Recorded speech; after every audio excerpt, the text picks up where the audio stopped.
सर्वप्रथम इस श्री राम प्रभु का आशीर्वाद की कामना करता हूँ, जो श्री प्रभुपाद के कृपा पात्र हैं। और हमारा परम सौभाग्य है कि हर यात्रा में प्रभु जी का संग और आश्रय हमें प्राप्त होता है, क्योंकि नरोत्तम दास ठाकुर कहते हैं, आश्रय लैया भजय कृष्ण तार नाहि त्यजे।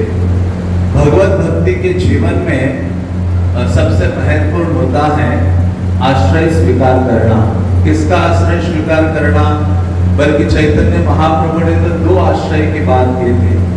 चैतन्य महाप्रभु जब संन्यास ग्रहण करने वाले थे और जब उनकी पत्नी विष्णुप्रिया को पता चला कि कल सुबह संन्यास के लिए निकलने वाले हैं, तो चैतन्य महाप्रभु की माता सची माता क्रंदन करने लगी और विष्णुप्रिया देवी भी क्रंदन करने लगी। और जब रात्रि का समय हुआ, चैतन्य महाप्रभु शयन करने के लिए अपने बेड पर बैठ गए, तो उनकी जो पत्नी है उन्होंने चैतन्य महाप्रभु के चरण अपने गोद में रखे विष्णुप्रिया देवी ने, और क्रंदन करते हुए कहने लगी कि क्या कल आप मुझे छोड़कर जाने वाले हैं? पूरे नवद्वीप में चर्चा हो रही है कि आप संन्यास ग्रहण करने वाले हैं। तो चैतन्य महाप्रभु कहते हैं, नहीं नहीं, मैं कैसे आपको छोड़कर जाऊंगा, अपनी माता को छोड़कर जाऊंगा, और नवद्वीप के इतने अद्भुत भक्त हैं, उनका संग छोड़कर मैं कदापि नहीं जाऊंगा। बल्कि चैतन्य महाप्रभु निश्चय किए थे कि सुबह होते ही ब्रह्म मुहूर्त में निकल जाऊंगा ग्रह का त्याग करके। तो उस समय तो विष्णुप्रिया को कहते कि आप सो जाओ, चिंता मत करो। तो विष्णुप्रिया थोड़ी देर के लिए शांत होती है, फिर से वो उठती है और महाप्रभु को फिर से पूछती हैं और उनका हाथ अपने सर पे धारण रख के कहते कि आप बताइए, आप संन्यास ग्रहण करने वाले हैं, हम सबको त्याग कर छोड़कर चले जाने वाले हो। तो महाप्रभु कहते हैं कि आपको याद नहीं है, आप तो मेरे अंतरंगा शक्ति हो और आप यहाँ दिव्य लीलाओं करने के लिए प्रकट हो गई हो। महाप्रभु ने अपना षड्भुज चतुर्भुज रूप उनको दर्शन कराया, और उस समय चैतन्य महाप्रभु कहते हैं कि कल सुबह ब्रह्म मुहूर्त में मैं यहाँ से पलायन करने वाला हूँ और संन्यास ग्रहण करने वाला हूँ। तो सची विष्णुप्रिया देवी कहती है कि फिर इस जगत में हमें किसका आश्रय लेना चाहिए, कैसे मैं अपना जीवन यापन करूंगी? तो चैतन्य महाप्रभु कहते हैं, इस जगत में आश्रय लेने योग्य केवल दो ही चीजें हैं जिनका शेल्टर लिया जा सकता है, जिनके आश्रय में बने रहेंगे तो आध्यात्मिक जीवन की पूर्णता हम प्राप्त कर सकते हैं। तो चैतन्य महाप्रभु ने दो चीजें कही। एक तो महाप्रभु ने कहा नामाश्रय। किसका आश्रय लेना है? नामाश्रय। भगवान के नामों का आश्रय लो विष्णुप्रिया। और दूसरा है वैष्णव आश्रय। कौन सा है दूसरा आश्रय? हाँ, भगवान के जो भक्तगण हैं, वैष्णव गण हैं, उनका आश्रय लेना है। यदि आध्यात्मिक जीवन में दो चीजों को हम पकड़ के रखते हैं, उनका शेल्टर लेते हैं, तो आध्यात्मिक जीवन की जो परम सिद्धि है उसको हम प्राप्त कर सकते हैं। इसलिए ही कदापि इन दो चीजों को भूलना नहीं चाहिए। तो प्रभुपाद की असीम करुणा है कि उन्होंने ऐसे भक्तों का समाज बनाया है जिसमें हमारे लिए बहुत सरलतम है भक्तों का आश्रय लेना और अपना आध्यात्मिक जीवन में अग्रसर होना। तो इस प्रकार से हमें समझना चाहिए कि आध्यात्मिक जीवन में आश्रय स्वीकार करना ये बहुत बड़ी उपलब्धि है। तो ये जो यात्रा है, यात्रा का उद्देश्य यही है। यात्रा का उद्देश्य क्या है? गौरा अमर जे सब स्थाने करेलो भ्रमण रंगे से सब स्थानी हेरिबो आमी प्रणय भगत संगे। भक्ति विनोद ठाकुर के इस वाक्य को आप देखेंगे तो भक्ति विनोद ठाकुर कदापि नहीं कहते कि मैं अकेले यात्रा करना चाहता हूँ या मैं अपने परिवार को लेकर अकेले जाना चाहता हूँ। नहीं, भक्ति विनोद ठाकुर कहते हैं कि मैं उन स्थानों में जाना चाहता हूँ जहां मेरे गौरांग महाप्रभु ने भ्रमण किया है या भगवान ने जिन जिन स्थानों में भ्रमण किया है। लेकिन वो कहते हैं मैं अकेले नहीं जाना चाहता हूं। कैसे जाना चाहता हूं? प्रणयी भक्त संगे। जिन भक्तों का प्रेम चैतन्य महाप्रभु के प्रति है, भगवान के प्रति है, ऐसे भक्तों के संग में मैं भ्रमण करना चाहता हूं, उन सारे लीला स्थलियों का दर्शन करना चाहता हूं। तो इसलिए ये बड़ी उपलब्धि है कि यात्रा में हमें सदैव भक्तों के संगति में ही जाना चाहिए। श्रील प्रभुपाद और हमारे गुरुदेव सदैव प्रेरित करते थे कि भक्तों के संग में यात्रा में जाना चाहिए, क्योंकि संगति में क्या है, बहुत अधिक शक्ति हमें प्राप्त होती है। क्योंकि कलियुग में भगवान से दूर ले जाने के लिए सारा जगत एक हो गया है और गिने चुने लोग हैं हम जीव जो भगवान की ओर जा रहे हैं। मानो पानी का बहुत तेज बहाव एक ओर जा रहा है और मछलियां उसके आगे तैरती हैं। तो उसी प्रकार से कलियुग का ये परम प्रभाव है और उसके आगे हम सब लोग प्रयास कर रहे हैं। तो लेकिन इसमें कैसे बने रह सकते हैं?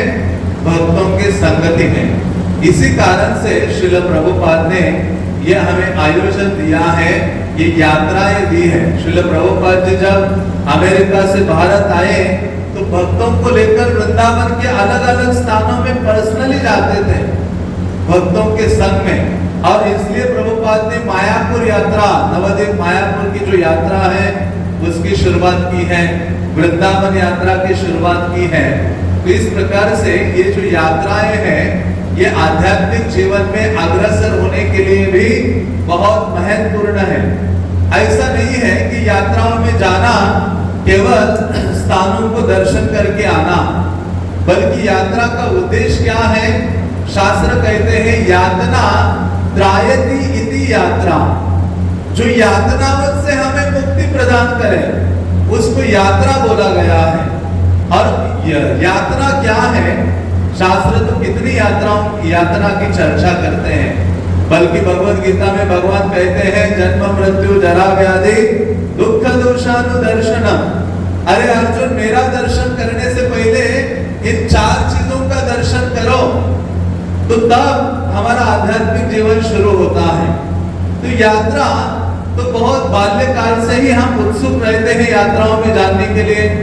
और तीर्थ यात्रा के बारे में भी हम सुने हैं, रथ यात्रा है, झूलन यात्रा है, कितनी यात्राओं के बारे में सुना है। लेकिन वास्तव में यात्रा में जब जाते हैं तो एक जो अंतिम यात्रा है उसकी पूर्ति करने के लिए हम सब इस यात्रा में हैं। भगवद गीता में शरीर यात्रा की बात भगवान करते हैं, बल्कि अंतिम यात्रा की तैयारी करने के लिए हम यहाँ आए हैं। और अंतिम यात्रा क्या है? इस शरीर को छोड़ना है। हाँ, क्योंकि हमें पता नहीं है, करोड़ों करोड़ों जन्मों से हमने एक यात्रा शुरू की है। भगवान कहते हैं कब से शुरू की है हमारी यात्रा? कृष्ण बहिर्मुख जीव भोग वांछा करे, निकटस्थ माया तारे झापटिया धरे। कृष्ण से बहिर्मुख हम हुए हैं और तब से हमारी यात्रा की शुरुआत हुई है। बारंबार हम जन्म ले रहे हैं, पुनरपि जननम पुनरपि मरणम। बारंबार माता के गर्भ में जाते हैं, फिर से जन्म लेते हैं, फिर से मरते हैं। तो इसको भक्तिविनोद ठाकुर कहते हैं जन्म मरण माला। वो कहते हैं एक जप माला है और दूसरी माला कौन सी है? जन्म मरण माला। और ये माला जैसे जप माला कभी पूरी नहीं हो सकती, घुमाते ही रहते हैं हम, उसी प्रकार से ये जो जन्म मरण की माला है, जन्म मरण की यात्रा है, हाँ, उसको फिनिश करने के लिए हमें क्या करना होगा? तीर्थ यात्रा करनी पड़ेगी। इसलिए भक्तिविनोद ठाकुर ने कहा जो यात्रा हमें कृष्ण से दूर ले जाती है ऐसी यात्रा में जाना नहीं चाहता। भक्तिविनोद ठाकुर एक बार कह रहे थे। इसलिए कोई भी यात्रा जो हमें भगवान से दूर ले जाती है, भगवान का विस्मरण दिलाती है, भगवान के भक्तों से दूर ले जाती है, भगवत संग से दूर ले जाती है, ऐसी यात्रा हमें कदापि ज्वाइन नहीं करनी चाहिए। जो यात्रा हमें कृष्ण के निकट ले जाती है, भक्ति विनोद ठाकुर कहते हैं भगवान के निकट ले जाती है, भगवान के भक्तों के निकट ले जाती है, ऐसी यात्रा का हमें स्वागत करना चाहिए। इसी कारण से वो कहते हैं ऐसी यात्रा का त्याग करो जिन यात्रा से कृष्ण स्मरण ना हो। तो हम इस यात्रा में आए हैं, उसका एक उद्देश्य क्या है कि हमारे जीवन में कृष्ण का स्मरण बढ़ना चाहिए कि कम होना चाहिए? क्या होना चाहिए? जोर से। तो यहाँ हम हमारी यात्रा शुरुआत कर रहे हैं कृष्ण स्मरण बढ़ाने के लिए। इसलिए आचार्यगण कहते वो व्यक्ति धनवान है जिसके जीवन में भगवत स्मरण है। हाँ, धनवान व्यक्ति की पहचान क्या है? जिस व्यक्ति के हृदय में भगवत स्मरण सर्वोच्च है, वो व्यक्ति सर्वोच्च धनवान है।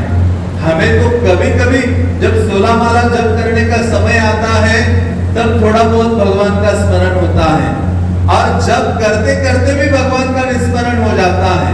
ऐसी हमारी स्थिति है। तो यात्रा का उद्देश्य है कि हम कृष्ण का स्मरण बढ़ाने के लिए आए हैं, क्योंकि ऐसा कृष्ण का स्मरण जीवन में बढ़ेगा तो क्या होगा? अंत काले च मामेव स्मरण मुक्त्वा कलेवरम। भगवान कहते हैं अंत काल में मेरा स्मरण होगा तो मुझे आप निश्चित रूप से प्राप्त करोगे। इसी कारण से महाभारत गृहस्थ व्यक्ति के लिए बहुत उपदेश प्रदान करता है। महाभारत में इतने सारे उपदेश हैं एक गृहस्थ व्यक्ति के लिए, उसमें 2 उपदेश बहुत अच्छे हैं। एक है कि कैसे एक गृहस्थ व्यक्ति सुखी हो सकता है। महाभारत वर्णन करता है सुखी होने का सूत्र गृहस्थ जीवन में रहते हुए। तो महाभारत में वर्णन आता है कि यदि व्यक्ति को गृहस्थ जीवन में भी सुख की अनुभूति करनी है तो इस प्रकार से दिनचर्या होनी चाहिए। कैसे दिनचर्या होनी चाहिए? व्यक्ति को सुबह जल्दी उठकर सुबह का जो समय है भगवत सेवा में लगाना चाहिए, भगवत स्मरण में। और जो दिन का समय है वो धन अर्जन करने के लिए लगाना चाहिए, क्योंकि उसके ऊपर पत्नी है, कई सारी जिम्मेदारियां हैं, बच्चे हैं, अन्य जिम्मेदारियां हैं, जिसके लिए उसका ये धर्म है धन अर्जन करना। जैसे ब्रह्मचर्य का धर्म क्या है? स्वाध्याय करना। वानप्रस्थ का धर्म क्या है? तपस्या करना। संन्यास का धर्म क्या है? उपदेश आदि देना। तो इस प्रकार से गृहस्थ का धर्म है दान देना, और दान देने का अर्थ है उसको क्या करना चाहिए? धन अर्जन करना चाहिए। और संध्या का समय महाभारत कहता है उसे लगाना चाहिए, अपने परिवार को समय देना चाहिए और उनको भी भगवत सेवा में नियुक्त करने में संध्या का समय उसको बिताना चाहिए। यदि ऐसा किसी का जीवन हो तो शास्त्र महाभारत कहता है वो सुखी हो सकता है। और दूसरा उपदेश देता है महाभारत, वो कहता है कि गृहस्थ व्यक्ति को साल में दो बार बाहर निकलना चाहिए परिवार को लेकर। और बाहर कहाँ जाना चाहिए? तीर्थ यात्रा के लिए निकलना चाहिए, क्योंकि गृहस्थ जीवन में स्वाभाविक होता है भौतिक आसक्ति। हमारी जो आसक्ति है घर से, परिवार से, संतान से, घर का जो साज सामान है, चम्मच कटोरी, सबसे इतना आसक्ति हो जाता है, तो मृत्यु के समय फिर इसी आसक्ति का प्रभाव हमारे जीवन में आता है। इसी कारण से महाभारत कहते हैं साल में 2 बार बाहर निकल जाओ, तीर्थ स्थानों में जाओ, तो क्या होगा? थोड़ी अनासक्ति जागृत होगी और उस तीर्थ के लिए, धाम के लिए, भक्तों के लिए, भगवान के लिए, भगवत नाम के लिए हमें आसक्ति हृदय में जागृत होगी। हाँ, तो इसी कारण से महाभारत इस प्रकार से वर्णन करता है। तो ये परम आवश्यक है तीर्थ यात्रा करना, क्योंकि तीर्थ यात्रा करने से क्या होता है? तीर्थ शब्द का अर्थ ही है पापम तरति चेना, कि जो जिसके द्वारा पाप से आप तर जाते हो उसको तीर्थ कहा गया है। दूसरा कहते हैं तीर्यते अनेना, मतलब जिसके द्वारा व्यक्ति तर सकता है। तीर्थ में क्या होता है? शुद्ध करने वाली दो चीजें हैं। एक है वहां जल और वहां की जो भूमि है, ये प्रमुख रूप से शुद्ध करती है। तीर्थ शब्द का अर्थ जल भी होता है। और एक कहते हैं तरति अनेन इति तीर्थ, कि जिससे मनुष्य भवसागर को पार कर सकता है, उसे तीर्थ कहा गया है।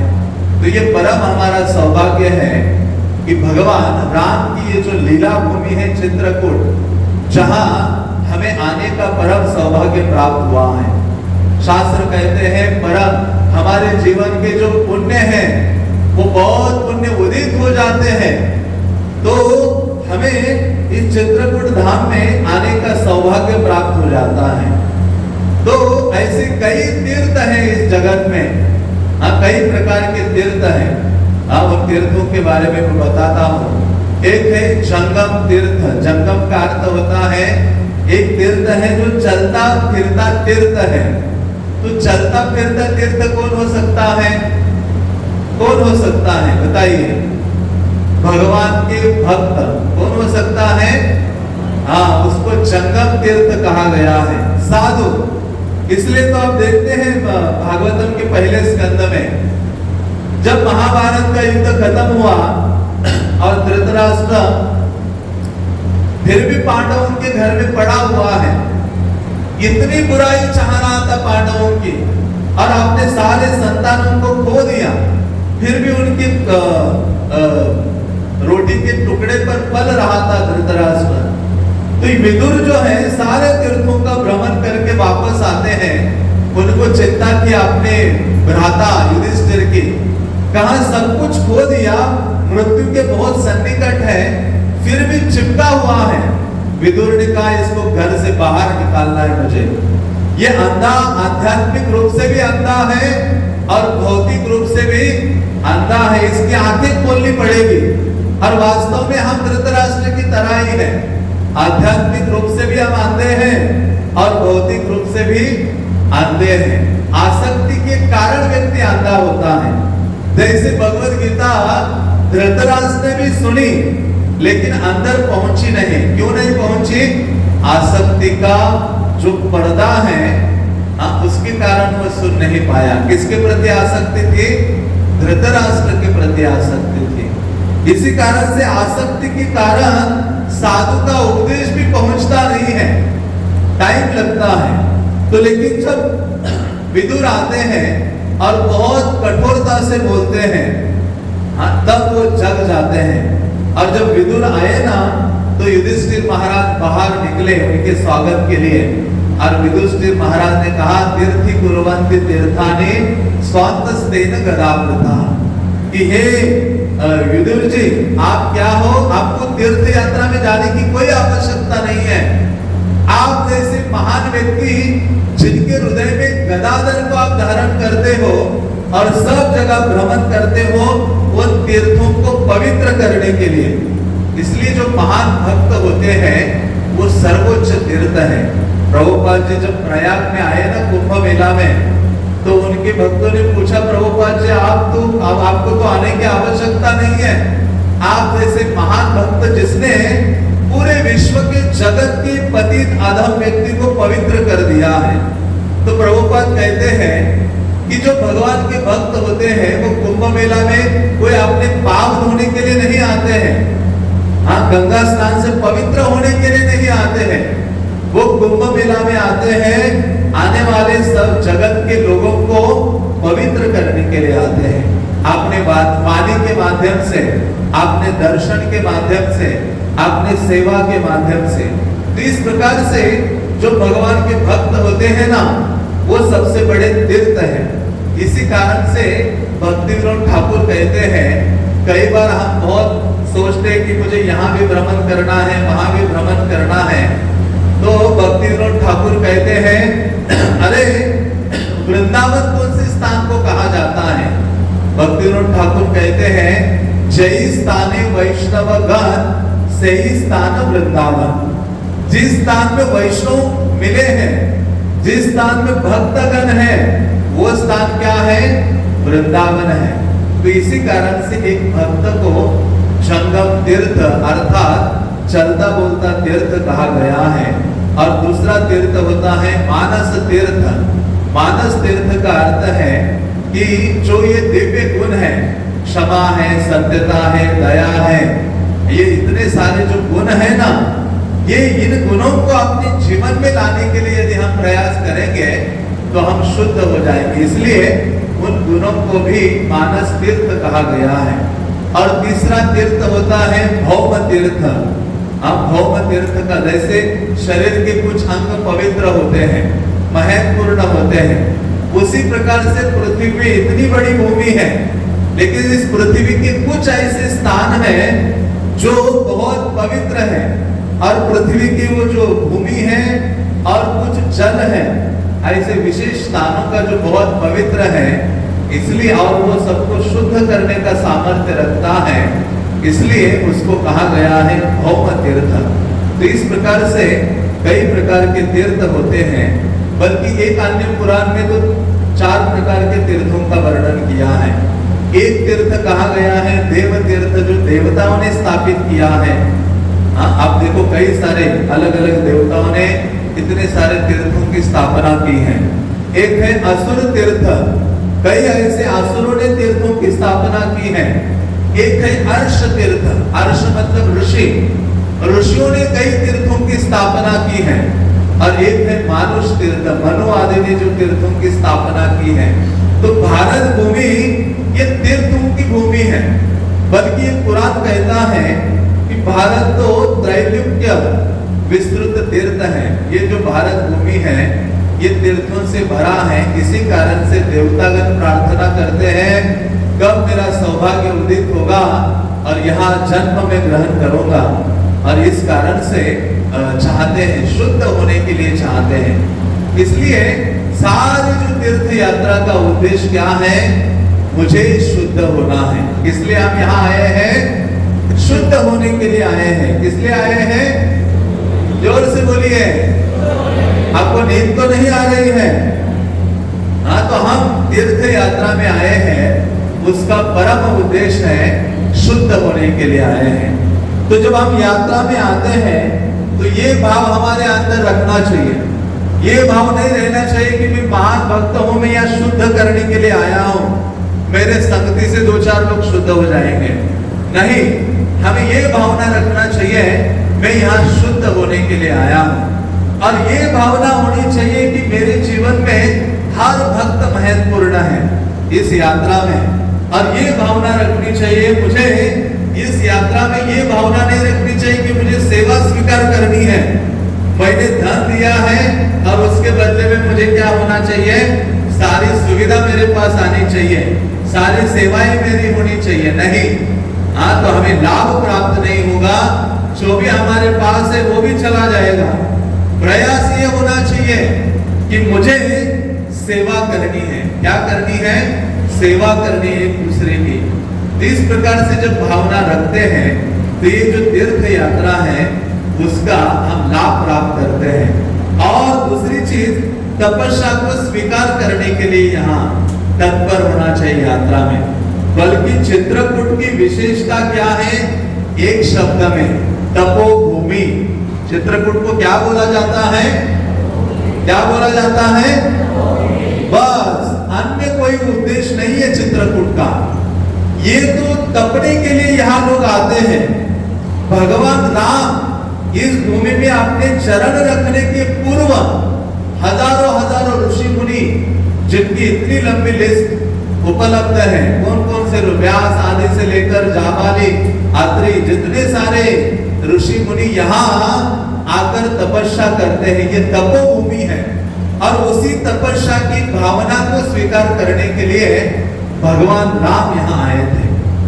तो इसी कारण से ये जो तीर्थ यात्रा है ये तपस्या के लिए है। लेकिन शास्त्र कहते हैं कई तीर्थ हो सकते हैं, लेकिन इस संसार में 3 सर्वोच्च तीर्थ हैं। कितने सर्वोच्च तीर्थ हैं? कितने हैं? 3। हमेशा याद रखिए ये 3 तीर्थ। पहला है कृष्ण नाम। क्या है पहला? हरे कृष्णा कृष्णा कृष्णा हरे हरे,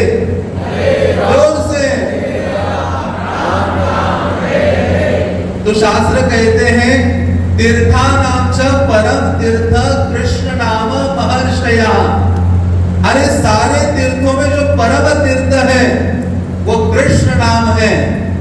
तस्मात् तीर्थेषु गंतव्यम नरे संसार भीरुभि। जो इस संसार सागर से भयभीत है उस व्यक्ति को इस परम तीर्थ को स्वीकार करना चाहिए, कृष्ण नाम को पकड़ना चाहिए। और दूसरा तीर्थ कौन सा है? भगवान के जो भक्त हैं वो दूसरा तीर्थ है। भगवत विदा भागवता तीर्थ भूता स्वयं विभो तीर्थी कुर्वन्ति तीर्थानि स्वान्तस्तेन गदावृता। क्योंकि भगवान के भक्त अपने हृदय में भगवान को धारण करते हैं और वो जहां भी चलते हैं सारे भूमि को जगत को पवित्र करते हैं। और तीसरा तीर्थ हमारे लिए महत्वपूर्ण है। कौन सा है? शास्त्र कहते हैं तस्मात् गुरु परम तीर्थ शिष्यानाम अवनीपते। ये महादेव जी बोल रहे हैं ये श्लोक। शिव जी कहते हैं तस्मात् गुरु परम तीर्थ। एक शिष्य के लिए, एक भक्त के लिए जो अपने आध्यात्मिक गुरु है वो परम तीर्थ है। क्यों? क्योंकि सूर्य जो है वो दिन में प्रकाश देता है, रात्रि में चंद्र प्रकाश देता है। ये दोनों में सामर्थ्य नहीं है एक समय में प्रकाश देने का। शास्त्र कहते जो दीप है वो घर को प्रकाश देकर प्रज्वलित रखता है, लेकिन जो आध्यात्मिक गुरु है वो दिन रात शिष्य के हृदय में जो अज्ञान का अंधकार है अब वहां प्रकाश फैलाकर उसका जो अंधकार है उसको दूर कर देते हैं और वो इतना योग्य बन जाता है कि भगवान के धाम को प्राप्त करने की योग्यता उसमें आती है। इसी कारण से कहते हैं तस्मात् गुरु परम तीर्थ। जो आध्यात्मिक गुरु है वो परम तीर्थ है। हम सबके लिए आध्यात्मिक गुरु क्या है? परम तीर्थ है, जिनके द्वारा, जिनकी कृपा से हमें भक्तों का संग मिला है, जिनकी कृपा से हरि नाम हमारे हाथ में है, जिनकी कृपा से हरि नाम का उच्चारण हम कर पा रहे हैं। तो इसी कारण से एक शिष्य को तत्पर होना चाहिए अपने जीवन को लगाने के लिए आध्यात्मिक गुरु की सेवा में। श्रील प्रभुपाद के जीवन से क्या सीखते हैं हम? केवल एक ही चीज है, उन्होंने कभी अपने बारे में सोचा नहीं। 100% से अधिक अपना जीवन केवल आध्यात्मिक गुरु की आज्ञा का पालन करने के लिए लगाया। और यदि हम उस पालन करने के लिए लगते हैं तो हम परम तीर्थ बन जाएंगे, हम में भी वो सामर्थ्य आएगा, हम शुद्ध हो जाएंगे और दूसरों को शुद्ध करने का सामर्थ्य एक व्यक्ति के पास आएगा। इसी कारण से जो आध्यात्मिक गुरु है वो परम तीर्थ है। बल्कि आप देखेंगे भगवान राम के चरित्र से क्या है। भगवान राम के जीवन में अभी अभी राजा बनने वाले थे, अभी अभी सिंहासन पर बैठने वाले हैं और वो सिंहासन से बैठने के लिए तत्पर है और उनको खींच के जंगल में भेजा जा रहा है। कितना दुखी होना चाहिए भगवान राम को, कितना विषादग्रस्त होना चाहिए भगवान राम को। लेकिन भगवान राम दुखी हुए थे? नहीं। जब भगवान राम को पता चला कि मुझे वनवास भेजा जा रहा है, मुझे जंगल में भेज रहे हैं, जंगल में जा रहा हूं, तो भगवान राम नाचने लगते हैं, कूदने लगते हैं, आनंदित होते हैं। क्यों आनंदित होते हैं बताइए? वो कहते हैं कितना बड़ा सौभाग्य मेरा उदित हुआ है। तीर्थेषु लभ्यते साधु रामचंद्र परायणः। भगवान राम कहते हैं अरे मैं तीर्थों में जाऊंगा, तीर्थों के दर्शन मुझे प्राप्त होंगे और उससे भी बढ़कर वहां मुझे वैष्णवों का दर्शन मिलेगा, साधुओं की संगति मुझे प्राप्त होगी, महान महान ऋषि मुनियों से मिलने का सौभाग्य मिलेगा, उनसे भगवत कथा सुनने का सौभाग्य मुझे प्राप्त होगा। भगवान राम इसलिए आनंदित हो रहे थे। तो कितनी बहुत बड़ी ये शिक्षा है। तो इसलिए कभी भी जीवन में कोई भी कठिनाई आती है तो उसे भगवान और वैष्णव से संबंधित देखना चाहिए। तो वो जो कष्ट है, वो जो विपदा है, वो छोटी लगने लगेगी। क्या लगने लगेगी? छोटी लगने लगेगी। इसलिए भगवान राम वनवास के लिए निकलते हैं तो आनंदित होते हैं, क्योंकि मुझे वहां साधु संग प्राप्त हो जाएगा। इसलिए वो कहते हैं तीर्थेषु लभ्यते साधु रामचंद्र परायणः यद दर्शनम नृणाम पाप राशि दहार शुशुक्षणिः। तो कहते जिनके दर्शन से मेरी जो पाप राशि है जीवन में वो तुरंत जलने लगेगी। इसलिए चित्रकूट धाम में कोई व्यक्ति आ जाता है ना, उसके शरीर के पाप ना रोने लगते हैं। क्रंदन्ति पापः, पाप सारे ऐसे रोने लगते हैं। बल्कि कोई विचार कर रहा है कि चित्रकूट जा रहा हो, उसी समय उसके सारे जो पाप है शरीर में वो आपस में मीटिंग शुरू कर देते हैं, इसको रोक देते हैं चित्रकूट जाने से, क्योंकि ये पहुंचेगा ना तो हमें सब इसके जीवन से छुट्टी लेनी पड़ेगी। तो जैसे व्यक्ति यहाँ अपना पहला चरण डालता है चित्रकूट में, उसके सारे पाप उसके शरीर को छोड़कर निकल पड़ते हैं। हाँ, क्योंकि जीवन में कष्ट क्यों है? पापों के कारण। किसके कारण? हाँ, हमने कुछ ऐसा कर्म किया है जिसका लेखा जोखा अभी दे रहे हैं जीवन में। हाँ, तो ये जो पाप के कारण हमें कष्ट अनुभव होता है, तो ये जो पाप है ये शीघ्र गति से जलने लगते हैं। इसलिए वो कहते हैं तस्मात् तीर्थेषु गन्तव्यं नरे संसार भीरुभि पुण्यादकेषु सततम साधु श्रेणी विराजिषु। तो कहते हैं इसलिए गंतव्य जाओ, चित्रकूट धाम आदि में जाओ, जहां वैष्णव का संग लाभ करो, और वहां दर्शन संग लाभ करोगे तो क्या होगा? आपके जीवन के जो पाप ताप है वो मूलतः नष्ट हो जाएंगे। तो ऐसा जो ये चित्रकूट धाम है, जो भगवान राम की दिव्य लीला भूमि है, बल्कि भगवान राम ऐसा कहते हैं 11 साल 11 महीने और 11 दिन यहाँ भगवान राम ने निवास किया था। उस स्थानों में वर्णन आता है भगवान राम अपना जो 14 वर्ष का वनवास काल है उसमें से 12 साल उन्होंने चित्रकूट में बिताए हैं। अब सोचिए कितनी महत्वपूर्ण ये लीला भूमि है, चित्रकूट लीला भूमि। इसलिए भगवान राम के जो भक्तगण हैं वो अधिकतर चित्रकूट में आकर निवास करते हैं, चित्रकूट धाम का आश्रय लेते हैं, क्योंकि जहां जहां भगवान की लीला हुई है उस स्थली का, उस स्थान का आश्रय लेने से क्या होता है? भगवत भजन परिपक्व होने लगता है। जैसे चैतन्य महाप्रभु ने कहा, रामानंद राय से पूछा, सर्व तेजी सब कुछ छोड़कर जीव को कहां जाके वास करना चाहिए? रामानंद राय कहते जहां लीला रास, जहां भगवान कृष्ण ने लीला की है उस स्थान में जाकर निवास करना चाहिए। तो उसी प्रकार से भगवान राम के प्रति जो भगवत भक्ति की भावना रखते हैं, ऐसे भक्तगण वैष्णवगण यहाँ आकर चित्रकूट धाम का आश्रय लेते हैं, क्योंकि भगवान राम की पदांकित भूमि है। यहाँ ऐसा कोई स्थान नहीं है जहां भगवान राम ने अपने चरण ना रखे हो। हर स्थान में भगवान राम ने यहाँ चरण रखे हैं। जैसे वृंदावन में हर स्थान में भगवान राम ने अपने कृष्ण ने चरण रखे हैं, उसी प्रकार से भगवान राम ने यहाँ हर स्थान में चरण रखे हैं।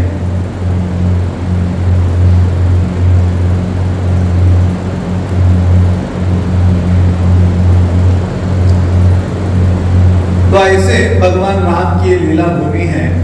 वाल्मीकि ऋषि वर्णन करते हैं, चित्रकूट गिरि श्रेष्ठ श्रीराम पद भूषितः यस्मिन् जानकी नाथो रमते सर्वदैवहि। कि कहते हैं कि यहाँ भगवान राम सीता देवी के संग में आकर निवास करते हैं, और जानकी के साथ, सीता देवी के साथ ये जो चित्रकूट स्थली है यहाँ रमन करते। केवल सीताराम ही नहीं, जैसे सारे देवताओं को पता चला कि भगवान राम यहाँ आ रहे हैं, तो सारे देवतागण अलग अलग रूप धारण करके यहाँ निवास करने लगे। हाँ, जो भिल्ल आदि का रूप धारण करके सारे देवतागण यहाँ वास करने लगे। और देवताओं ने कहा हम अभी वापस जाएंगे नहीं, यहाँ ही सदैव निवास करेंगे। तो केवल भगवान सीताराम ही नहीं बल्कि देवतागण भी इस स्थान में निवास करते हैं। तो इसी कारण से कहते हैं कि चित्रकूट की जो कथा है वो अमृत के समान है। रघुपति चित्रकूट बसी नाना, चरित किए श्रुति सुधा समाना, बहुरी रामा समनु अनुमाना, कोई वीर सब ही मोहि जाना। तो यहाँ कहते हैं कि जो चित्रकूट ऐसा स्थान है जहाँ भगवान राम यहाँ आकर निवास करते हैं और उनकी ये जो कथा है अमृत के समान है। बल्कि एक बार शांडिल्य मुनि जो नंद महाराज के कुलगुरु हैं वो भी यहाँ निवास करते थे और यहाँ निवास करके भागवत अध्ययन करते थे शांडिल्य मुनि। तो शांडिल्य मुनि काकभूषणी को कहते हैं कि आप चित्रकूट की महिमा का वर्णन मुझे कीजिए, कितना महान है। तो काकभूषणी चित्रकूट की जो महात्म्य है उसका वर्णन करते हैं, बल्कि कहते हैं चित्रकूट की इतनी अपार महिमा है कि भगवान राम इसका गुणगान करने से थकते नहीं है। भगवान राम ही नहीं बल्कि सारे देवतागण इसका गुणगान करते हैं। तो काकभूषणी जी कहते हैं कि ये जो चित्रकूट है, हाँ, ये जो चित्रकूट मंडल है इसको ब्रह्मा जी ने स्थापित किया था। जब ब्रह्मा जी ने इसका निर्माण किया था, मंडलम परमं शुद्धम निर्मितम विधिनाम पुरा, विधि का ये ब्रह्मा का दूसरा नाम है विधि। तो ब्रह्मा जी ने इसकी स्थापना की थी, इसी कारण से इसको ब्रह्मपुरी भी कहा जाता है। बल्कि ब्रह्मा ने यहाँ बहुत सारे यज्ञ किए, एक यज्ञ वेदी बनाया। यहाँ मंदाकिनी जो नदी है, गंगा ही है, उसके पूर्व ये जो ब्रह्मा जी ने यहाँ यज्ञ वेदी बनाई जो बहुत बड़ी यज्ञ वेदी थी और हजारों साल के लिए यहाँ यज्ञ किए भगवान की प्रसन्नता के लिए, और जिसमें सारे ऋषि मुनि देवताओं ने भाग लिया। और कालांतर में जब ये मंदाकिनी नदी यहाँ आती है या गंगा नदी यहाँ आती है, जिसके गर्भगृह में ये जो वेदी है जिसकी स्थापना ब्रह्मा जी ने की थी वो उसके अंदर चली जाती है। इस कारण से भी इसको ब्रह्म वेदी कहा जाता है। तो इसलिए कहते हैं ये जो चित्रकूट स्थान है या धाम है जिसके निर्मित या जिसको निर्माण किया था स्वयं ब्रह्मा जी ने, और जिस स्थान को भगवान राम स्वयं चूज करते हैं अपनी लीला करने के लिए। तो भगवान राम जब वनवास के लिए निकले और वो आते हैं प्रयाग के पास जहाँ भरद्वाज मुनि का आश्रम था, तो वो कहते कि आप यहाँ ही निवास कीजिए। तो कहते कि यहाँ निवास करोगा तो अयोध्या बहुत नजदीक है, सब लोगों का आवागमन बहुत सरलता से यहाँ होगा। आप मुझे बताइए कौन सा ऐसा स्थान है जहां जाकर मुझे निवास करना चाहिए। हाँ, तो मुनिगण कहते हैं कि आपको जाकर चित्रकूट में निवास करना चाहिए। वाल्मीकि मुनि कहते हैं कि आप जाकर कहाँ निवास करो, चित्रकूट में निवास करो। चित्रकूट गिरि करो निवासो, तुह तुम्हारा सब भांति सुपासो। तो वहां वाल्मीकि मुनि उनको कहते हैं कि आप क्या कीजिए, आप जाकर चित्रकूट में निवास कीजिए और उस चित्रकूट में छोड़िए मत चित्रकूट को। यहाँ बहुत सुंदरतम स्थल है जहाँ बहुत सारे पर्वत है, जल है, पशु पक्षी है। तब जब भगवान राम को चित्रकूट का वर्णन किया तो भगवान राम क्या करते हैं, चित्रकूट नामक इस स्थान में आते हैं और इस स्थान में आकर निवास करने लगते हैं। इस स्थान में आकर और भगवान राम की जो महिमा है वो बढ़ने लगती है। बल्कि चित्रकूट के कई अर्थ करते हैं वैष्णवगण। चित्रकूट का एक अर्थ क्या है कि ऐसे स्थान में जाने से व्यक्ति का चित्त शांत हो जाता है और मन प्रसन्न हो जाता है। इसी को भी चित्रकूट कहा गया है। और दूसरा अर्थ है, चित्र का अर्थ होता है अनेक प्रकार, और कूट का अर्थ होता है पर्वत। तो यहाँ कई प्रकार के जो पर्वत है वो प्राप्त होते हैं, जिसके कारण से भगवान यहाँ विराजमान होते हैं। बल्कि वाल्मीकि मुनि कई अर्थ करते हैं। वाल्मीकि मुनि कहते हैं चित्रकूट का अर्थ है शुद्ध चित्त। क्या अर्थ है? शुद्ध चित्त। तो भगवान राम केवल उसी स्थान में आकर निवास करते हैं जिस व्यक्ति का चित्त क्या है? शुद्ध है। क्योंकि यहाँ जितने ऋषि मुनि हैं वो तपस्या में रत हैं, क्योंकि ये तपोभूमि है। और भगवान राम आने की कामना कर रहे थे, भगवान राम आने का इंतजार कर रहे थे, और भगवान राम आ जाते हैं, उनको अपना दर्शन देते हैं, और दर्शन के द्वारा उनके शुद्ध चेतन में प्रविष्ट होते हैं। इसलिए वाल्मीकि मुनि कहते हैं जो मन है ना वो दंडकारण्य है, और जो बुद्धि है वो अयोध्या है, और जो चित्रकूट है वो शुद्ध चित्त है, और जो अहंकार है वो रावण की क्या है? लंका है।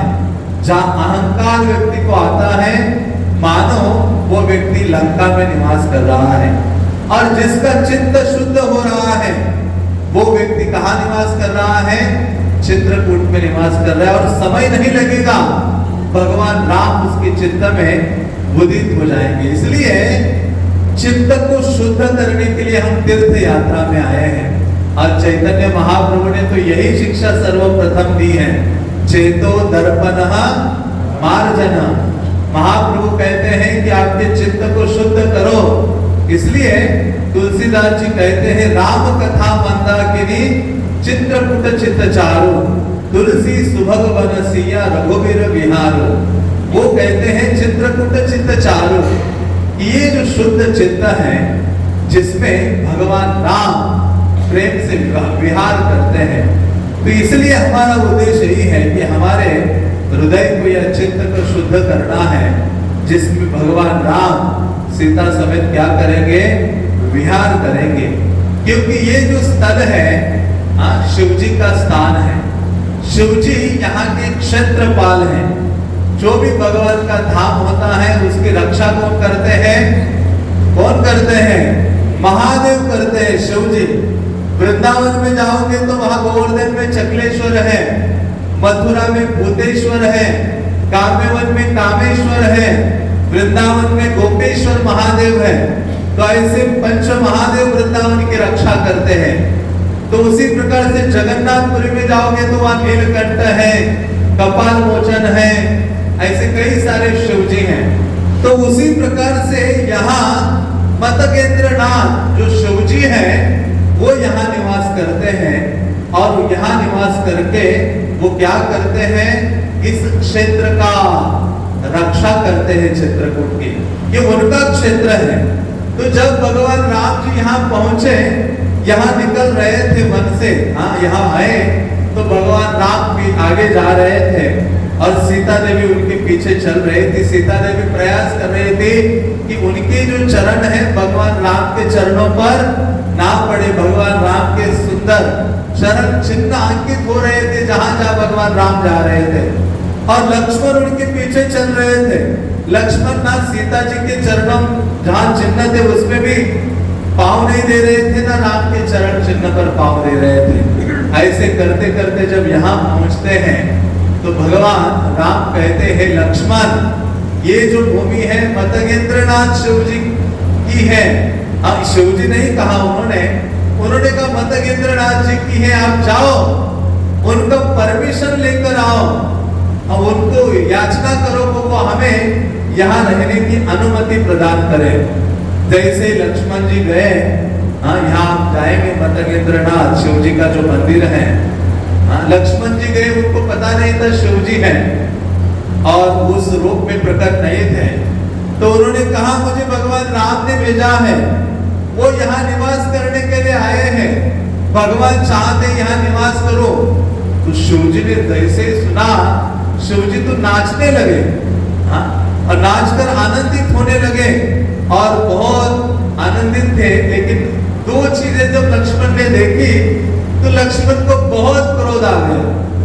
देखा कि ये जो व्यक्ति है ये नाच रहा है, लेकिन एक हाथ ऐसा अपने मुंह में रखा हुआ है, मानो जीभ को पकड़ा है ऐसे, और दूसरा अपना जो पुत्र इंद्रिया है उसको पकड़ के रखा है और नाच रहे हैं, और कोई बात नहीं कर रहे हैं, कोई उत्तर नहीं दे रहे हैं। तो लक्ष्मण को बहुत क्रोध आ गया कि अभी अपना धनुष बाण निकालो।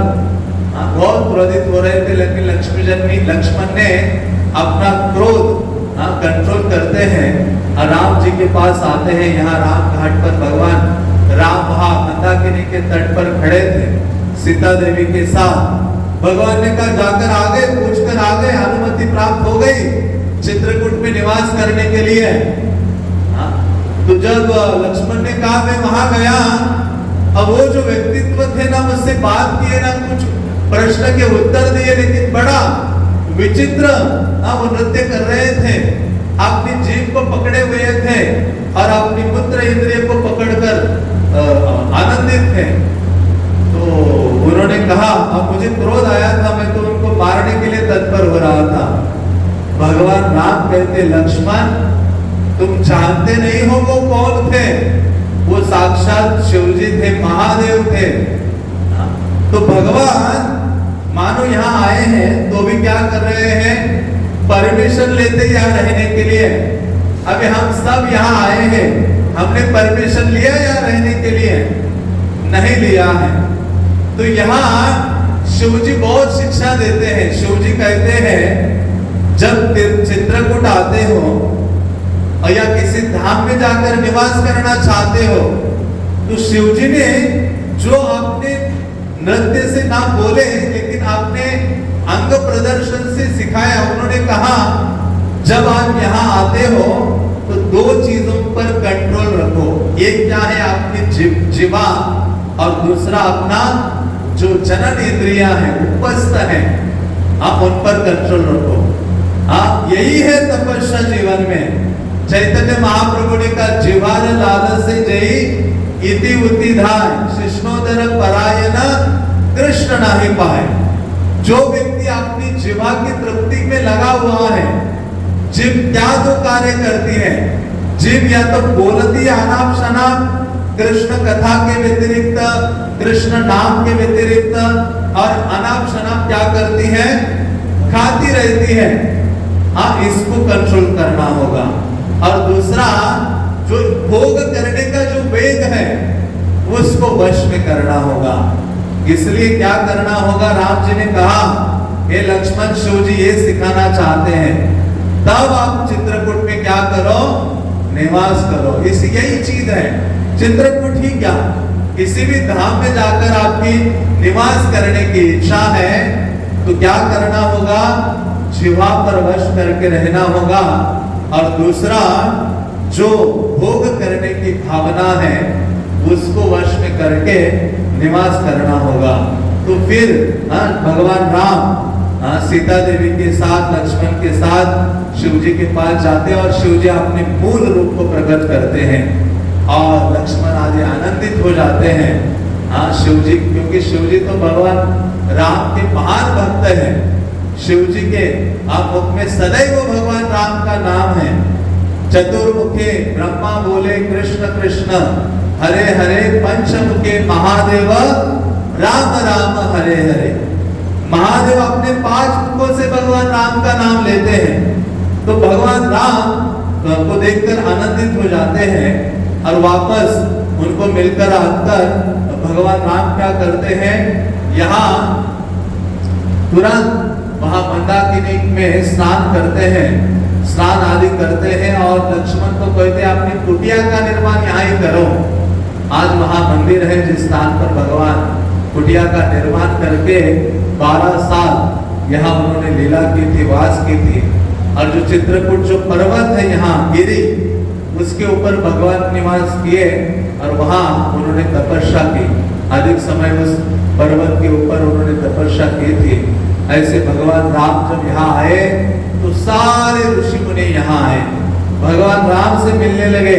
सारे जो भिल्लत जो हैं वो आए, अलग अलग फूल और जो फ्रूट्स आदि हैं वो लाकर भगवान राम को अर्पित कर रहे थे। वो कह रहे थे हमारा जीवन कितना धन्य हो गया कि हमें भगवान राम का दर्शन प्राप्त हो रहा है। भगवान, क्योंकि भिल्ला हम कोई यात्री आते हैं तो उनको हम लूटते हैं, काटते हैं, लेकिन आज हम लूटने जा रहे हैं। किन चीज को लूटने जा रहे हैं? भगवान राम के प्रेम की जो कृपा है उसको लूटने जा रहे हैं। क्योंकि भगवान राम को कुछ अर्पण करो, भगवान अपने आप को दे देते हैं। भगवान राम का प्रेम प्राप्त करने के लिए सब यहाँ आते हैं। और अधिकतर जो चित्रकूट की लीलाएं हैं, भगवान राम सारे जो ऋषि मुनि हैं, साधुगण हैं, उनके ऊपर अपनी कृपा करते हैं, अपनी कृपा प्रदर्शन करते हैं। तो यहाँ राम घाट पर ही उन्होंने अपनी कुटिया बनाई और वहां वो निवास करने लगे। चित्रकूट महिमा अपार कहा महामुनि गाय, आए नहाए सरित वरशेष सहित दो भाई। कहते चित्रकूट के स्थान पर भगवान राम आए और लक्ष्मण आदि के साथ उन्होंने इसी स्थान पर स्नान किया। तो भगवान जो अयोध्या है भगवान का जन्म स्थल है, और जो मिथिला है वो परिणय स्थल है, विवाह स्थल है, और ये चित्रकूट क्या है? तपस्थल है। और जो आगे जो लंका है वो भगवान का रण स्थल है, जहां भगवान युद्ध करते हैं। तो बल्कि जब भगवान राम यहाँ आए ना, या तो इतने आनंदित हो गए। भगवान राम कहते हैं अरे राम राज्य की स्थापना पहले सबसे पहले इधर ही हो गई है, चित्रकूट में। पिता दिनी मोहि कानन राजो, क्योंकि मेरे पिता ने मुझे ये राज्य दिया है। हाँ, ये चित्रकूट या जो ये अरण्य है ये मेरा राज्य है। तो भगवान राम राज्य की जो शुरुआत है भक्तगण कहते हैं वो चित्रकूट से हुई है।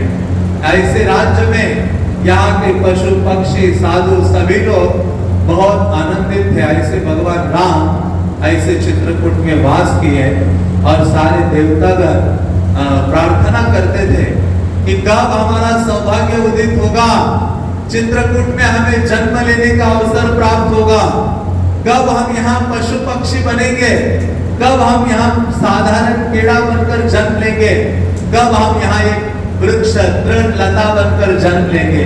ऐसी चित्रकूट की महिमा है, क्योंकि चित्रकूट में जन्म लेने से, निवास करने से भगवान के धाम की प्राप्ति, भगवान का जो वैकुंठ है, भगवान राम का जो धाम है, व्यक्ति को सरलता से प्राप्त हो जाता है। तो इस प्रकार से ऐसा जो चित्रकूट है उसकी एक विशेषता ये भी है कि ये चित्रकूट की विशेषता क्या है? किसी व्यक्ति पर कोई भी शाप क्यों ना हो, यहाँ आने मात्र से वो जो शाप है उस शाप से व्यक्ति पूर्णतः मुक्त हो जाता है। नारद मुनि को शाप मिला था ना दक्ष प्रजापति से, क्योंकि दक्ष प्रजापति के जितने बच्चे थे पहले तो 10,000 संतानों को भक्त बना दिया, घर छोड़कर चले गए।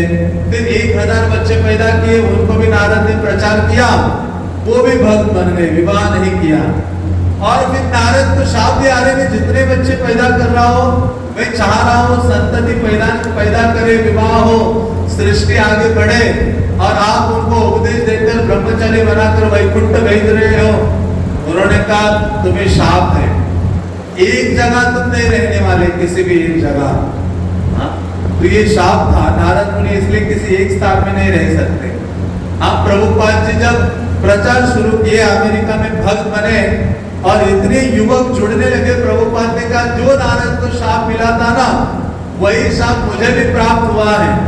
नारद को दक्ष प्रजापति के से मिला था, मुझे ये जितने भक्त मंदिर ज्वाइन कर रहे हैं उनके माता पिता से मिल रहा है। इसलिए प्रभुपाद कहते मैं भी एक जगह नहीं रुकता नहीं हूँ, हर जगह विश्व के हर कोने में मेरे भक्तों ने मेरे लिए सुंदर सुंदर रहने का निवास स्थान प्रदान किया है, लेकिन मैं कहाँ निवास नहीं कर पा रहा हूँ। लेकिन जब नारद मुनि यहाँ आए तो उनका शाप से वो पूर्णतः मुक्त हो जाते हैं।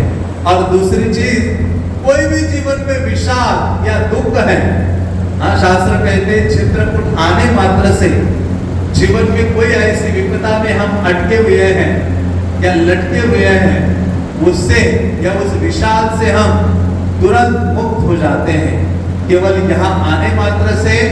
और यहाँ आकर ये जो चित्रकूट का पर्वत है उसको दर्शन करने मात्र से। हाँ, तो इसलिए भगवान राम कहते हैं मुझे राज्य पद की जो अप्राप्ति का दुख था और पितरों का जो अभाव का दुख है वो सारे दुख मेरे जीवन से चले गए। भगवान राम कहते हैं जब मैं यहाँ आया हूँ, चित्रकूट में आया हूँ। चित्रकूट की ये विशेषता है, कामद भे गिरि राम प्रसादा अवलोकत अपहरद विषादा। कामद गिरि जो ये पर्वत है ना, यहाँ जैसे गोवर्धन है ब्रज में, उसी प्रकार से यहाँ कौन सा गिरि है? कामद गिरि है। उसको रामगिरी भी कहा जाता है। कहते अवलोकत अपहरत विषादा, जिसका अवलोकन करने मात्र से अच्छे से उसको निहारे तो हृदय में, मन में, जीवन में जो विपदा है, कष्ट है, उससे व्यक्ति मुक्त हो जाता है।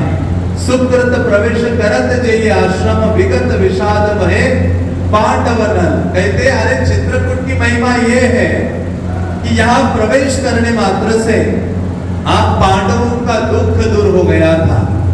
नल दमयंती अपने राज्य से विहीन हो गए थे, उनका भी दुख दूर हो गया था। हाँ, कहते हैं चित्रकूटेश शुभे क्षेत्रे श्री राम पद भूषिते तत्पश्चात विधिवत धर्मराज युधिष्ठिर।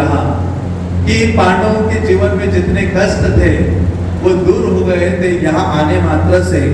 और एक वर्णन वाल्मीकि कहते हैं कि जब चित्रकूट में ये निवास किए, पांडव आदि अर्जुन आदि तपस्या किए, उस तपस्या के और निवास के प्रभाव से भगवान कृष्ण उनके सारथी बने थे।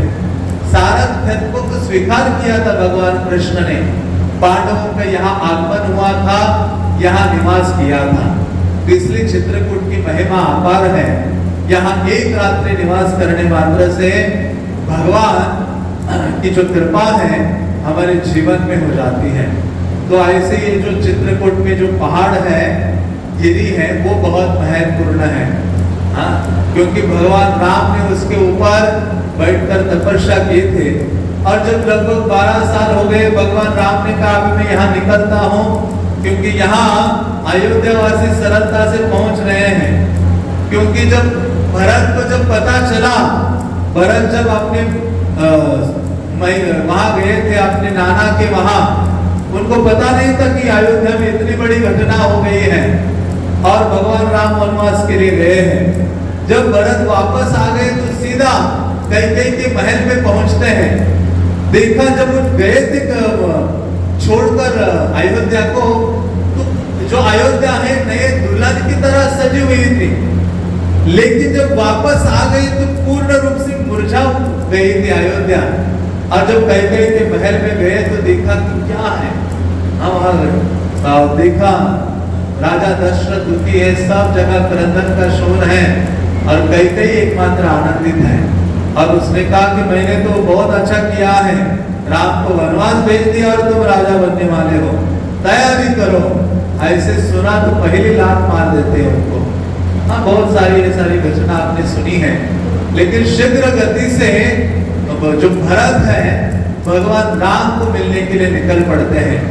हाँ, राम को मिलने के लिए अकेले नहीं, पूरी अयोध्या निकलती है, हाथी घोड़े रथ आदि सब कहाँ पहुंचते हैं? चित्रकूट में पहुंचते हैं यहाँ।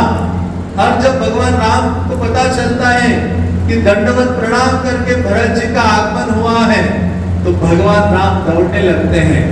उनके ऊपर यहाँ जो उन्होंने वस्त्र रखा था वो वस्त्र भी ऐसे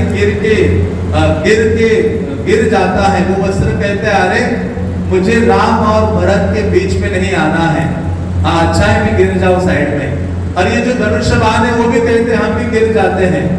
केवल भगवान राम दौड़ने लगते हैं और जाकर भरत जी को मिलते हैं, आलिंगन करते हैं। और यहाँ एक दूसरे को ये होड़ थी कि तुम राजा बनो।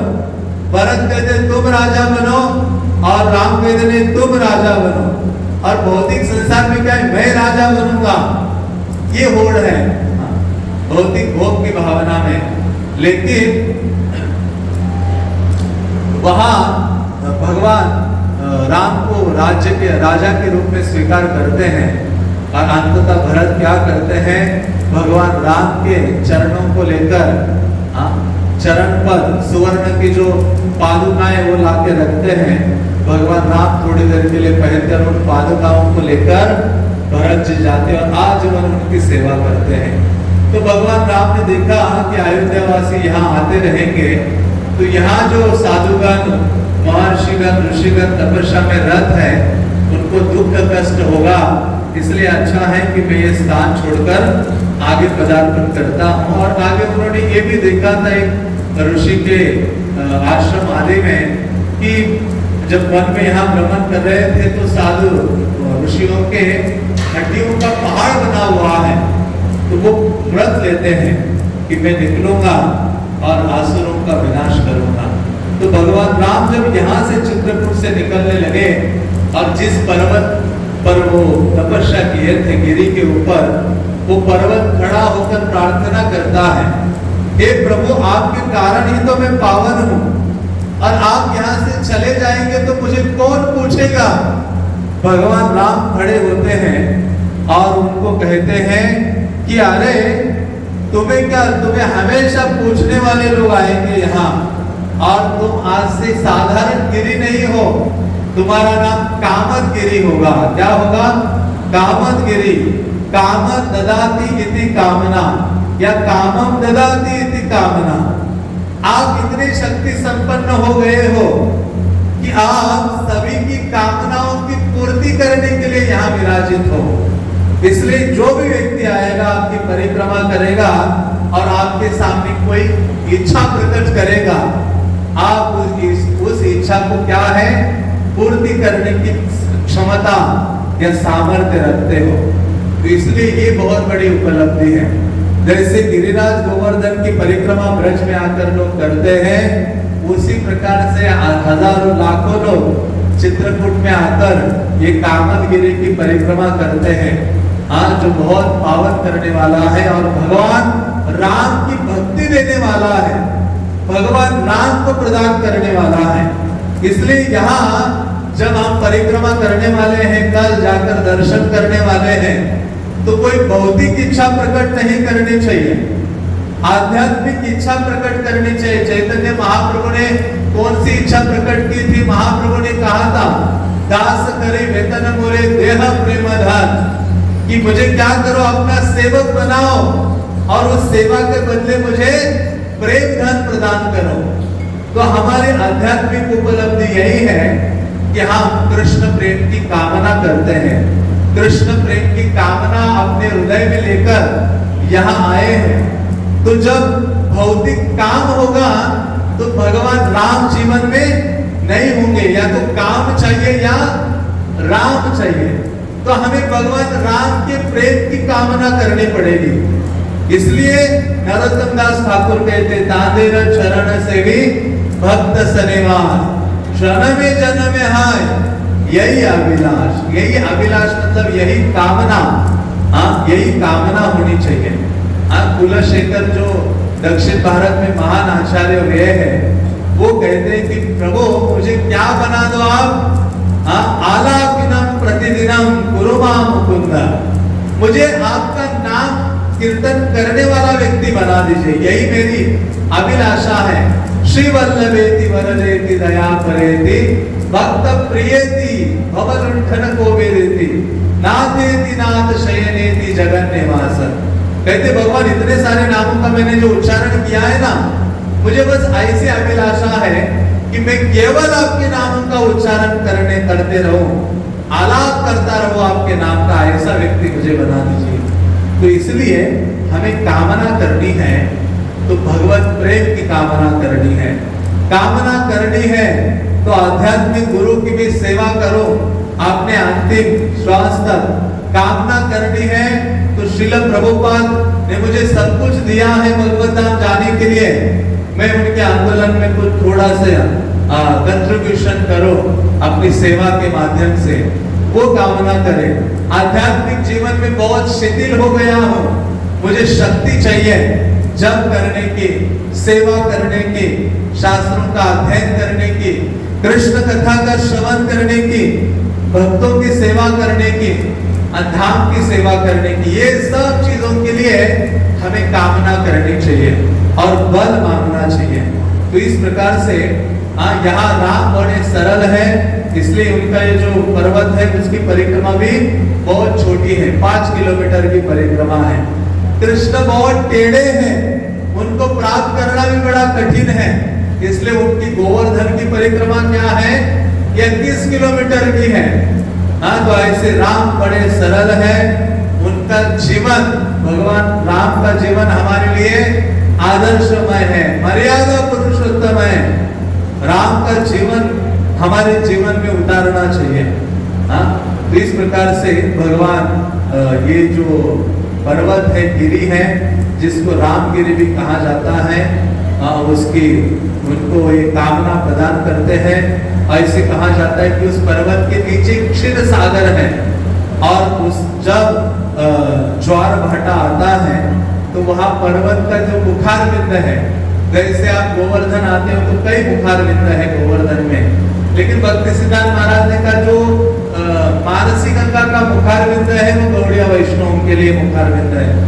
क्योंकि मुखार बिंद से भगवान गोवर्धन ने ग्रहण किया था सब कुछ, तो उसी प्रकार से यहाँ भी मुखार बिंद है, जहां से दुग्ध धारा कई बार निकलती है विशेष समय में। इसी कारण से यहाँ भक्तगण कहते हैं कि ये साक्षात क्षीर सागर के ऊपर ये पर्वत विराजमान है, और ऐसे पर्वत की परिक्रमा करने मात्र से करोड़ों यज्ञों का फल जो है हमें प्राप्त हो जाता है।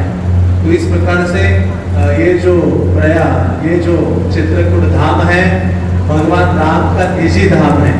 जैसे वो लीला हमने सुनी है कि प्रयागराज को राजा बनाया था सारे तीर्थों का भगवान ने, और फिर जब नारद ने देखा प्रयागराज का अहंकार हुआ है, तो एक दिन कहते सभी तीर्थ आपको प्रणाम करने के लिए आते हैं।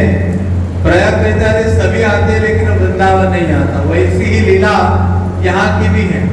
तो प्रयाग कहता है, नारद कहते हैं अरे सभी तीर्थ आते हैं, कहते सभी आते लेकिन ये चित्रकूट नहीं आता। तो जाओ राम जी को पूछो चित्रकूट क्यों नहीं आता तुम्हें प्रणाम करने के लिए, प्रयाग तुम तो तीर्थ के राजा हो।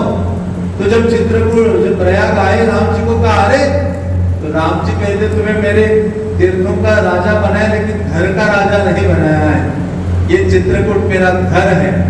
तो ऐसा नहीं है कि भगवान राम गए, आचार्यगण कहते हैं चित्रकूट को भगवान राम कदापि छोड़ते नहीं है। जैसे वृंदावन से बाहर कृष्ण कहे एक पादम न गच्छति, वृंदावनम परित्यजं पादमेकं न गच्छति। जैसे कृष्ण एक पांव वृंदावन से बाहर नहीं रखते, उसी प्रकार से चित्रकूट को भगवान राम कदापि छोड़ते नहीं है, त्यागते नहीं है। सदैव भगवान राम यहाँ निवास करते हैं। इसलिए भगवान राम स्वयं कहते हैं नमः वैकुंठ भवनम श्वेत द्वीपम अपि प्रियम। कहते मुझे वैकुंठ प्रिय नहीं है, श्वेत द्वीप धाम मुझे प्रिय नहीं है, जितना चित्रकूट मुझे प्रिय है। यो दूरात् पश्यति गिरे शृंगानि खलु कौतुकात् तस्य देहात् पलायन्ते पातकानि महान्तपि। कैसे दूर से भी कोई चित्रकूट के पर्वत का दर्शन करता है आनंदित होकर, तो उसके शरीर के जो पाप है वो उसको छोड़कर दूर चले जाते हैं। स्पृष्ट्वा तु चित्रकूटस्य शृंगं नभसि विस्तृतं अनंत कोटि तीर्थेषु स्नातो भवति तत्क्षणात्। वो कहते हैं कि चित्रकूट में आकर चित्रकूट का थोड़ा भी यहाँ की रज मिट्टी का किसी को स्पर्श हो जाता है, चित्रकूट का, तो कहते हैं ऐसे व्यक्ति को अनंत करोड़ों में तीर्थों में उसने स्नान करने का लाभ उसे प्राप्त होता है। तो आप अभी यहाँ बैठे हो ना, आप करोड़ों तीर्थों का स्नान करके लेक्चर में बैठे हो, सही है कि नहीं है? सही है, क्या है? सही है। ये मूलतः ये विश्वास होना चाहिए। तो ये भगवान राम स्वयं इस तीर्थ की महिमा का गान करते हैं।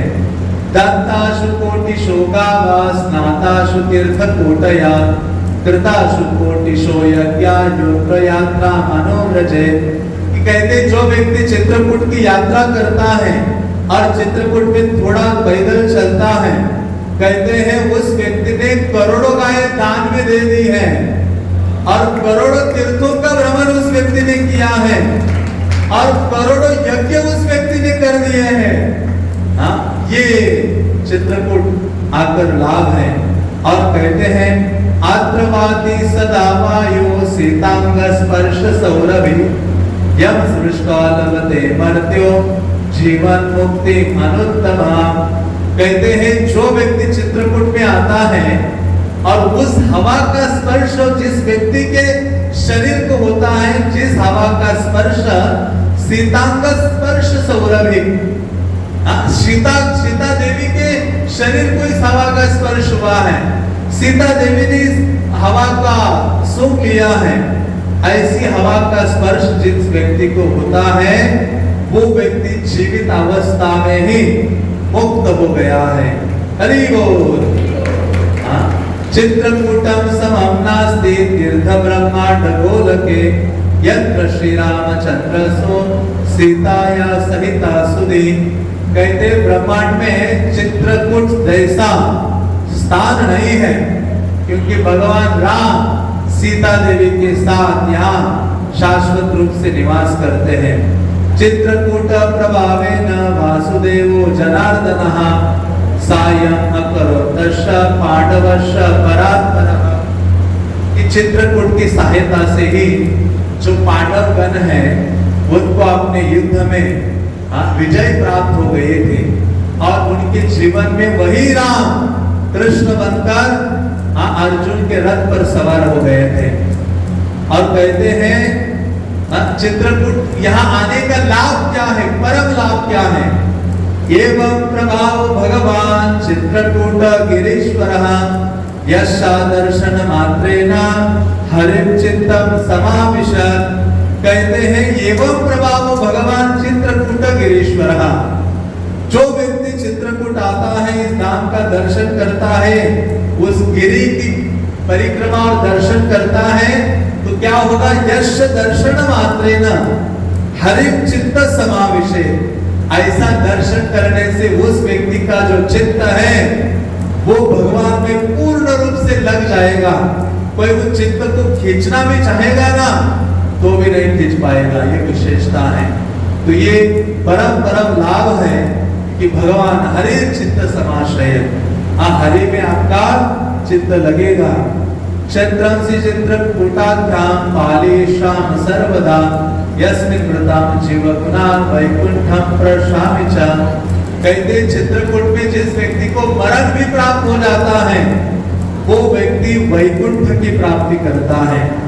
आखिरी जन्म है। जैसे वृंदावन में आप शरीर त्यागते हो, कहते हैं वृंदावन में किसी को दीक्षा प्राप्त होती है, किसी को मृत्यु प्राप्त होता है, उसको निश्चित रूप से भगवत धाम प्राप्त होता है। तो उसी प्रकार से चित्रकूट में कोई व्यक्ति शरीर भी छोड़ देता है अंतिम समय में, तो निश्चित रूप से भगवान राम के चरणों की प्राप्ति उस व्यक्ति को होती है।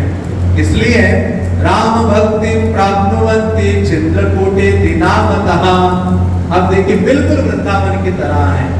कहते राम भक्ति प्राप्नुवन्ति चित्रकूटे नामतः, कि यदि कोई व्यक्ति चित्रकूट चित्रकूट चित्रकूट कहता है तो उसको भगवान राम की जो भक्ति है वो प्राप्त हो जाएगी।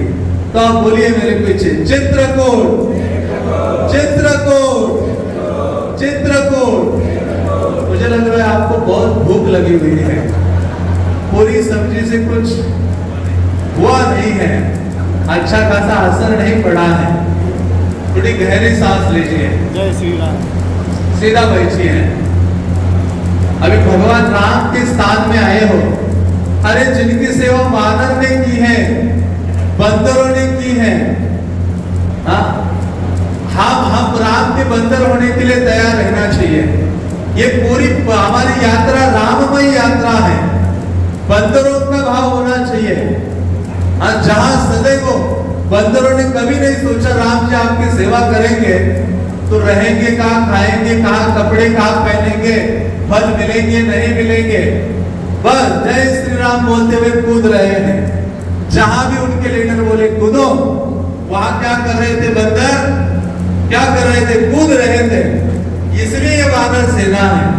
हम बंदरों से भी आधम पतित हैं, बंदरों की जैसी भावना भी नहीं है भगवान राम की सेवा करने के लिए, लेकिन वो भाव थोड़ा सा रखेंगे ना, हे प्रभु राम आपने बंदरों को सेवा में लगाया है, मेरे जैसे तुच्छ बंदर से भी गिरे व्यक्ति को थोड़ा सा सेवा दीजिए, आपने गिलहरी को भी सेवा में लगा दीजिए, लगाया, मुझे भी थोड़ा सा लगाइए। तो इसलिए ये भगवान राम की सेवा में लगने का यात्रा है, ये पूरी यात्रा राम की सेवा में लगने के लिए है। क्योंकि भक्त वो है जिसके पास भगवान की सेवा करने के लिए कुछ ना कुछ है। भक्त का मतलब है जिसके पास सेवा है, और जिसके पास सेवा नहीं है वो भक्त नहीं है। भगवान के लिए करने के लिए कुछ होना चाहिए हमारे पास, इसलिए उत्साह और जोश हमें रखना चाहिए। इसलिए कहते राम भक्ति प्राप्नुवन्ति चित्रकूटेति नामतः।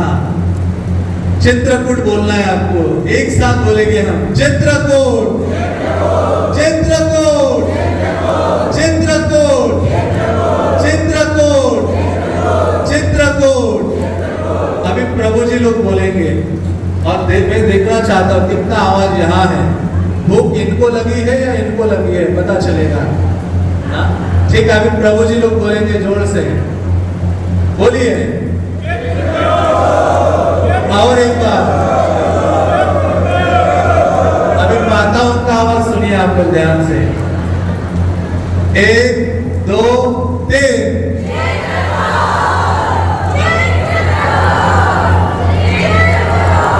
माताएं विजयी हैं, सीता देवी की अनुगता है, तो इसलिए वो कहते काम देती च नाम में सर्वान कामान तो कहते हैं जिस प्रकार से चित्रकूट कहने से राम भक्ति प्राप्त होती है, उसी प्रकार से कामतनाथ जो गिरी है उनका नाम लेने मात्र से इच्छा जो आध्यात्मिक इच्छा है उसकी पूर्ति हो जाती है। तो इसलिए परम तीर्थ है, और यहाँ मंदाकिनी प्रवाहित होती है, क्योंकि ये मंदाकिनी साक्षात भगवान राम का रूप है। पयोभूता नदी यत्र राम रूपान संशय। कहते पयोग, अरे भगवान राम स्वयं इस मंदाकिनी के रूप में प्रवाहित हो रहे हैं। भगवान के चरणों से ही तो गंगा निकली है। तो उसी प्रकार से करुणा करने के लिए जीवों पर या स्वयं ये मंदाकिनी के रूप में भगवान प्रकट हो रहे हैं, या मंदाकिनी के रूप में भय रहे हैं इस जल के रूप में, उसका भी लाभ हमें उठाना चाहिए। इसलिए ये जो चित्रकूट धाम है ये बहुत बहुत विशेष है, और तुलसीदास जी कहते हैं क्योंकि उनको दर्शन कहाँ प्राप्त हुआ है भगवान राम का, चित्रकूट धाम में। चित्रकूट के घाट पर भय संतन की भीड़, तुलसीदास चंदन घिसे तिलक करे रघुवीर। स्वयं भगवान रघुवीर आते हैं। तो ये विशेषता है, यहाँ भगवान राम का गुणगान करेंगे, भगवान राम की सेवा के लिए तत्पर होंगे, अपनी जीवा से उनके नामों का उच्चारण करेंगे, तो भगवान राम दर्शन हमें प्राप्त हो जाएगा। इसलिए राम नाम जाप जही, जप जाप कहे तुलसी अभिमत दे।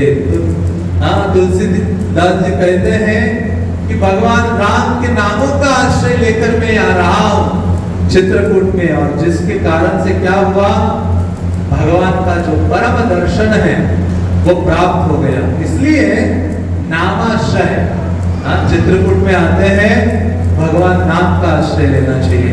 तो मेरा आप सबसे यही निवेदन है, जब तक आप यात्रा में हो 3-4 दिन के लिए प्रयास कीजिए कि अधिक से अधिक भगवान के नामों का उच्चारण कीजिए। इधर उधर की बातें, फालतू की चर्चा करने का प्रयास नहीं करना चाहिए। हमें सोचना चाहिए कि मैं दूसरे को कारण ना बनूं कृष्ण विस्मरण का।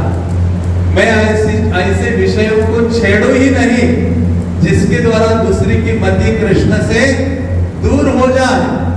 हाँ, तो रावण क्या है? सीता देवी मति है। हाँ, भगवान राम से अलग किए हैं।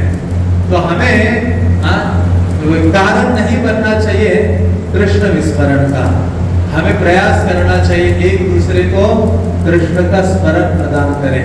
वही हमारे मित्र है, बांधव है, सखा है, जो हमें कृष्ण का स्मरण दिलाते हैं। हाँ, इसलिए आप ये यात्रा की सबसे अच्छी चीज क्या है? हमारे पास टाइम होता है, हमारे पास बाकी कोई अन्य विषयों की चिंता नहीं होती। भगवान नाम अधिक से अधिक ले, कृष्ण कथा का श्रवण करें। हाँ, विनम्रता से एक दूसरे की सेवा करने का प्रयास करें। हाँ, विनम्रता का भाव अनुगत हृदय में रखते हुए और सब स्थानों में जाकर दर्शन करते हुए वहाँ प्रार्थना करें आध्यात्मिक जीवन में अग्रसर होने के लिए, नाम का उच्चारण करने के लिए, आध्यात्मिक गुरु की सेवा करने के लिए। तो इस प्रकार से आप यात्रा में भाग लीजिए।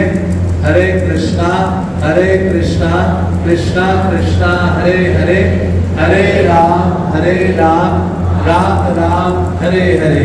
चित्रकूट धाम के भगवान श्री राम के, सीताराम लक्ष्मण हनुमान के, पतित पावन श्रील प्रभुपाद के, परम पूज्य श्रील गोपाल कृष्ण गोस्वामी महाराज गुरुदेव के, पिताय गौर प्रेमानंदे।